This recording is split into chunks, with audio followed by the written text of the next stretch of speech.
सेवा आयोग द्वारा 2 परीक्षाएं निर्विघ्न रूप से संपन्न करा ली गई हैं। अब यूकेएसएससी में भी अगली परीक्षाओं की तैयारी चल रही है। यूकेएसएससी के चेयरमैन मार्थोलिया सर हमारे साथ हैं, इनसे बातचीत करेंगे। सर, कल आप लोगों ने गलोबल रैंकर परीक्षा को लेकर जो विवाद था उसको खत्म करते हुए परिणाम जारी कर दिया है। हालांकि आप लोगों ने 7 दिन का समय भी दिया है कि किसी को कोई आपत्ति हो तो दर्ज करा सकता है। अब इसमें आगे किस प्रकार से यूकेएसएससी आगे बढ़ रहा है? युवा बड़ी उम्मीदों से यूकेएसएससी की ओर देख रहे हैं। नहीं, सब इंस्पेक्टर रैंकर का हमने कल भेज दिया है और सप्ताह भर के अंदर सब उनका रिजल्ट फाइनल हो जाएगा। उसके बाद हम बाकी एग्ज़ाम को भी आगे बढ़ा रहे हैं। और जो सबसे महत्वपूर्ण काम हमारा है, जो 3 एग्ज़ाम हम लोगों ने दोबारा कराना है हमें, जिसमें स्नातक स्तरीय है और वन दरोगा है और सचिवालय रक्षक है। उसके बारे में हम मार्च 15 के बाद अपने कैलेंडर जारी कर रहे हैं और 15 तारीख के बाद हम लोग सेंटर का वेरिफिकेशन, उसके बाद एडमिट कार्ड का वेरिफिकेशन, जिन लड़कों ने बदमाशी की जो नकल में पकड़े गए उनको रिवार करना, उनकी लिस्ट हमने तैयार कर ली है वो।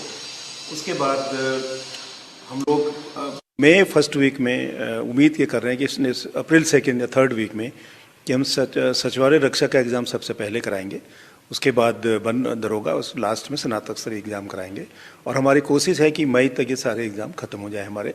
हम कैलेंडर शायद मंडे जारी करेंगे या आज इवनिंग तक जारी करने वाले हैं। 3 एग्ज़ाम महत्वपूर्ण हैं। उसके बाद जब सारे एग्ज़ाम हो जाते हैं तो उसके बाद फिर हम नए सिरे से नई व्यवस्थाओं के साथ एक फुल प्रूफ व्यवस्थाओं के साथ आगे एग्ज़ाम करने का प्रयास हम लोग करेंगे। 2 रिट भी हुई हैं हाई कोर्ट में जिसमें आपको काउंटर एफिडेविट फाइल करना है। कोर्ट में कुछ बच्चे गए, सेग्रीगेशन की मांग है और कुछ उनकी मांगे हैं। क्या आपको इस पर अब आयोग क्या कर रहा है? कोर्ट में चूंकि आपको जवाब भी देना है और आगे अब आपको परीक्षा की तैयारी भी करनी है।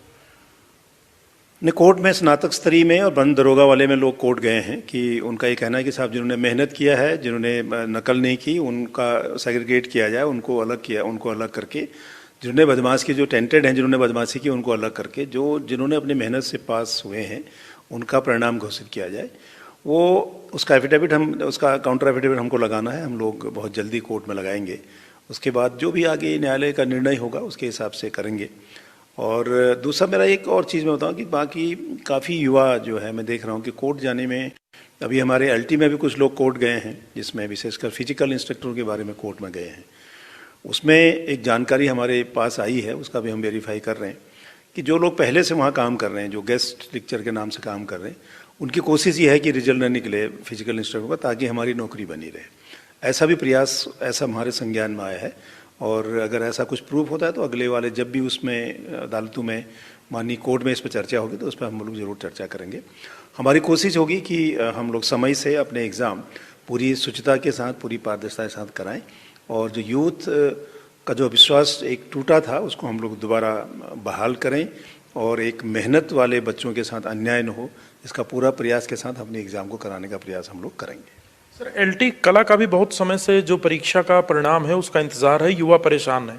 आखिर इस पर भी क्या आप लोग कुछ निर्णय कर रहे हैं? क्या इस पर भी कुछ डिस्कशन चल रहा है? नहीं, एलटी कला में भी कोर्ट गए हैं लोग बात, तो 262 के पास करीब केसेस हैं, कैंडिडेट उसमें होने हैं, जिसमें कोर्ट में गए हैं लोग। और एक बार हो गया था डबल बेंच में, सिंगल बेंच से उनको राहत नहीं मिली, वो फिर डबल बेंच में गए हैं। और इस अभी डेट है उसकी भी मार्च में शायद। जैसे रिजल्ट हमारे पास बिल्कुल तैयार है, जैसे ही कोर्ट में जो भी ऑर्डर हों उसके हिसाब से उसको हम लोग करेंगे। उनके साथ वाकई अन्याय हो रहा है, जल्दी उसका डिस्पोजल हो जाए। संबंधित विभाग, चाहे हम लोग हों चाहे शिक्षा विभाग हो, अपना एफिडेविट लगाएं टाइम से और उस पर एक निर्णय हो ताकि उन बच्चों के साथ भी न्याय हो सके और उनको भी नियुक्ति प्रमाण दिया जा सके। सर, नया नकल विरोधी कानून जो आया है उसे आप कितना इफेक्टिव मानते हैं और क्या आपको लगता है कि अब तक जो गड़बड़ हुई वो ये कानून रोक देगा? देखिए, बहुत बड़ा एक जो कानून बना हमारे यहाँ उत्तराखंड में और एक नज़ीर भी होगी ये, और एक मानसिक दबाव निश्चित तौर पर, चाहे वो कंपनी हो, चाहे प्रिंटिंग प्रेस से हो, चाहे सरकारी लोग हों, जो हम लोग एग्ज़ाम जो कमीशन के लोग हैं, उन सब के ऊपर, यहाँ बच्चों के ऊपर, अभ्यर्थी जो मेहनत करते हैं उनके ऊपर। बच्चों का देखिए, अगर चार्जशीट हो जाता है तो 2 साल के लिए उसको अगर हम बाहर कर देते हैं, अगर सज़ा हो जाती है 10 साल के लिए बाहर हो जाता है। अच्छा खासा उसमें पैसे का, उसमें दंड का भी प्राविधान है और एक महत्वपूर्ण और बहुत मजबूत कानून है। इसका एक साइकोलॉजिकल प्रेशर और बिल्कुल होगा और इस कानून से हर आदमी पर डर भी होगा। और इस कानून में, ये कानून जो है हमारी अपनी परीक्षाओं को ठीक से कराने में, प्योरिटी के साथ कराने में, पारदर्शिता के साथ कराने में, कहीं कोई गड़बड़ न करें इसके प्रयास करने में एक बहुत ही सहयोगी सिद्ध होगा, जो मेरा मानना है। और एक अच्छा कानून है, इस कानून से बेहतर होगा आगे की व्यवस्था, ऐसा मेरा मानना है। सर, स्टेनोग्राफर्स का भी डीवी कंप्लीट हो चुका है, उनको भी नियुक्ति का इंतजार है और काफी समय से वो भी परेशान है। क्या आपको लगता है जल्दी उन पर निर्णय होने जा रहा है? नहीं, हमारे पास टोटल 8 एग्ज़ाम थे, जिसको हमने एक समयबद्ध तरीके से उनको निकालने की हम कोशिश कर रहे हैं। हमारा एलटी में बहुत टाइम लग गया, थोड़ा सा लेट हो गए हम लोग, और रैंकर हम कल भेज चुके हैं। अब अगला एलटी है, कनिष्ठ सहायक है, फिशरीज़ वालों का है, और जो भी एग्ज़ाम है रेडियो के हेड कांस्टेबल का है, उस पर हम लोग काम कर रहे हैं। और हमारी कोशिश होगी कि हम इसको किसी भी हालत में मार्च सेकेंड वीक तक या लास्ट वीक तक ख़त्म कर दें। सर, एक मेरा अंतिम सवाल है, आयोग में भी कुछ स्टाफ की कमी है। दूसरा, क्या आपको लगता है आने वाले समय में जिस प्रकार से लोक सेवा आयोग में जो 2 पेपर लीक हुए, उसके बाद उन्होंने व्यवस्था को बदला, 2 बड़ी परीक्षाएं संपन्न हुई, यूकेएसएससी भी अपनी स्ट्रेटजी को बदलेगा, विशेषकर सिलेबस को लेकर, परीक्षाओं को लेकर, स्टाफ को लेकर और उन टेक्निकल चीजों को लेकर जो अभी तक जिस वजह से भ्रष्टाचार होता था, जिस वजह से मिलीभगत होती थी, वो दूर हो सकेगी? देखिए, ऐसा है कि कर्मचारी कम है, ये बिल्कुल मानता हूँ मैं, और कर्मचारी का पर्याप्त होना उतना जरूरी नहीं है जितना कर्मचारियों का ईमानदार होना। यूपीए पब्लिक सर्विस कमीशन के पेपर की बात अगर करें तो वहाँ सब अंदर के लोगों ने बदमाशी की, और हमारे यहाँ अंदर के लोगों ने बदमाशी नहीं की, लेकिन जो हमारे साथ जुड़े हुए संस्थाएं थे उनने बदमाशी की। इसलिए बहुत महत्वपूर्ण है कि हम जो अपने साथ रखें, चाहे वो बाहर आउटसोर्स करें या हमारा कर्मचारी हो, वो इतनी ईमानदारी पारदर्शिता के साथ काम करें, तभी ये संभव होगा कि एग्ज़ाम ठीक से हो जाए। एक भी व्यवस्था, एक भी गड़बड़ कर दिया किसी तरह पर तो दिक्कतें होंगी।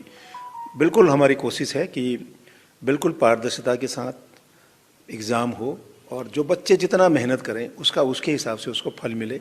और पूरी मेहनत करने के बाद 4 आदमी बदमाशी करते हैं, ऐसा न हो, और उससे उनका पूरे साल भर की मेहनत बेकार हो, ऐसा न हो। इसके लिए पूरे प्रयास, चाहे टेक्नोलॉजी को लेकर के हों, चाहे हम लोग अपनी व्यवस्थाओं को देकर के या अपनी स्ट्रेटेजी के हिसाब से, एक फुल प्रूफ व्यवस्था की तरफ हम बढ़ रहे हैं, और हम बहुत फुल प्रूफ तरीके से एग्ज़ाम को कराएंगे। तो आप थे यूकेएसएससी के चेयरमैन जीएस मारतोलिया जी, जिन्होंने बहुत साफ कहा है कि जो युवा मेहनत से तैयारी कर रहे हैं उनको निराश नहीं होने देंगे, और यूकेएसएससी का सिस्टम भी अब और फुल प्रूफ होगा। जो रिक्त ऐसे स्थान थे जहां का रिजल्ट पेंडिंग है, उनके रिजल्ट बहुत शीघ्र जारी करने की तैयारी की जा रही है। युवा विश्वास रखें, बहुत जल्द उनके द्वारा की गई मेहनत का उन्हें परिणाम मिलेगा। कैमरा सहयोगी अंजीत के साथ सुदीप जैन, न्यूज़ 1 इंडिया, देहरादून।